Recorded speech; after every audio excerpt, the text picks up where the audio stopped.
I wanted to take a moment and share with you some real world experiences of how adults have been impacted by lack of education, lack of understanding, lack of support when they were children trying to navigate healthy sexuality and what some of those consequences have been. Sometimes we just get the message that it's normal. Everybody's looking at porn. It's not a big deal. We live in a very sexualized society and that they'll just figure it out. But as I've been supporting people for a lot of years now and seeing the negative, harsh, horrible consequences that are happening to families because these issues are not addressed and sexual self mastery is not being taught to children, it does have very profound consequences on their adult lives. I wanted to share a few of the real world consequences of neglecting to teach about sexuality. One of the main ones, there are so many people who had parents who never talked about sex at all, or maybe they got one brief, very, very awkward conversation. And then in their religious world, they're hearing that it's dirty, that it's bad, it's something you're just going to have to handle when you're married. They're never taught about the beauty and the goodness of it and the divinity of it. So when they become adults and it's time for them to get married, there is such a huge disconnect. They're not able to enjoy their marriage, the sexual aspect of their marriage, the way that it's intended to bring a unity, to bond, to strengthen marriages. Instead, it just becomes this weird, conflicting chore, and people aren't in touch with the sexual aspect of their development. They have no understanding of it. And it just leads to a lot of heartache and confusion as they try to navigate that. Seeing so many people struggle in this area has made me, as a mom, really want to make sure that I'm teaching my children about the beauty of sexuality. I was really, really lucky to grow up in a household where my parents would say, sex isn't bad. It's so good. It's worth waiting for. And they never treated our questions as taboos. They gave us open, frank, honest answers to our questions. And they made sexuality seem like a normal topic to discuss around the dinner table. And because of this, I was really blessed to have a really healthy understanding of the good things about that sexual aspect of my development as I became an adult. And I wanted that for my own children as well. So that's one of the negative consequences.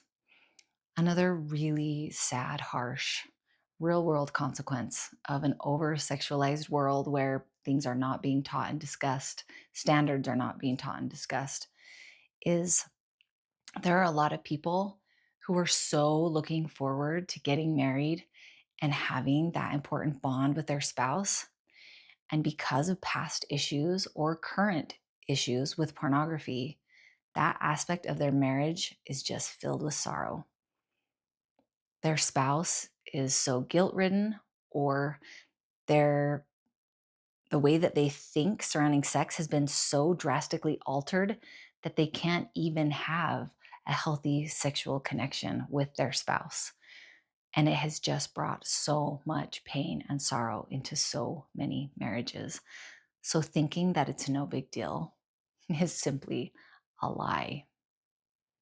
I have also seen people who struggled with pornography when they were children, and that problem never being stopped and just going unchecked through their adult lives, staying hidden through temple marriages, callings, raising of families, and how that problem has grown and grown and grown until it completely destroys lives with prison times, families being destroyed and falling apart, abuse, so many horrible, horrible, horrible things happening in families because of an addiction that stemmed from never being taught about the importance of developing sexual self mastery and of never receiving support in understanding and navigating how that could impact their future selves.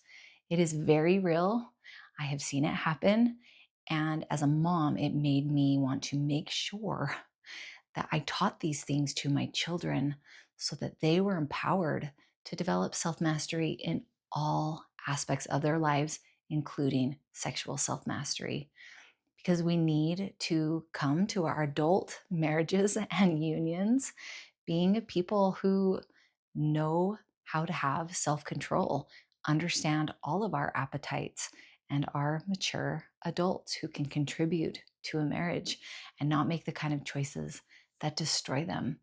Sometimes we think that these choices that we're making when we're children or in high school or even in college are suddenly going to magically go away once we get married. And it's simply not the case. We need to develop that level of self control when we're growing up. We need to teach that to our children and support them in that so that they learn how to develop that before they're entering into these very sacred and beautiful and wonderful relationships. We want them to be fully contributing partners in their marriages. I've also seen a lot of issues with sexting. Um, And this isn't just something that other people do. This is like in all the religious communities, in the neighborhoods, it is a major issue. And depending on the state that you live in, there are some laws where if you are caught with those kind of images on your phone, you're charged with possessing child pornography because you are. And if, let's say, you're a high schooler who turns 18 in high school and you're participating in sexting and those images are on your device and you're charged with having child pornography on your phone, you then, in certain states, are put on the sex offender registry forever. You are, because you're 18 and you're making stupid decisions, even though you're still in high school, that means you'll never be able to go to your child's school. You'll never be able to have your future children's friends come over and play in your home because that sex offender registry will follow you forever. It's one of the major reasons that as a mom, I decided not to have my children have a cell phone till they turned 16, and I knew they were ready for one. I wanted to make sure that they were mature enough to be able to navigate these things, that we had had these conversations, that we laid that groundwork. I wasn't just handing them this device and being like, good luck, hope you figure it out. There are far too many harsh consequences that can follow them for far too long that it just wasn't worth the risk. In that same vein, because of the work that I do, I see the reports on online predators, on sex trafficking that's happening with kids doing live video game chats, when they're in their game and they're just like meeting up with strangers on the internet when they play video games, or meeting people that they don't know in the real world online through social media and chat rooms. I mean, there's so many different. Roblox is a major one. There's so many different ways. And there are so many online predators that are posing um, as children that are their same age to establish those friendships. And they're just luring them into some really unsafe, very, very dangerous situations. And the child has no idea because they think they're talking to another child or another teenager, because you can lie and pretend to be anyone when you're online. The prevalence of that, as well as all the new things that are happening at such a rapid pace with artificial intelligence and all the AI things. Children having their likenesses taken off from online and then turned into pornography. Um, it's just not worth the risk. As a mom, to me, it's just not. I don't need to put my kids in those situations. Part of our tech family plan is that my kids can only engage digitally with people that they actually know in the real world, that we know and trust, that have established, that level of trust with their friendships and with our family.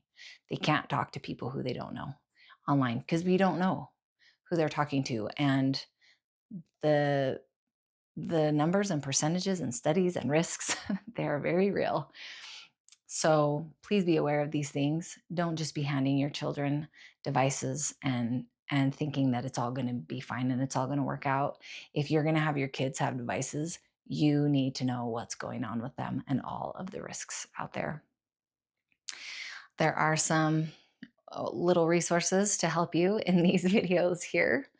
Um, you can also find my book, Before We Talk About Sex, my free resource page, and you could schedule a guidance session with me if you have some questions that you're needing to navigate and you need some extra support. All are linked in the description box below.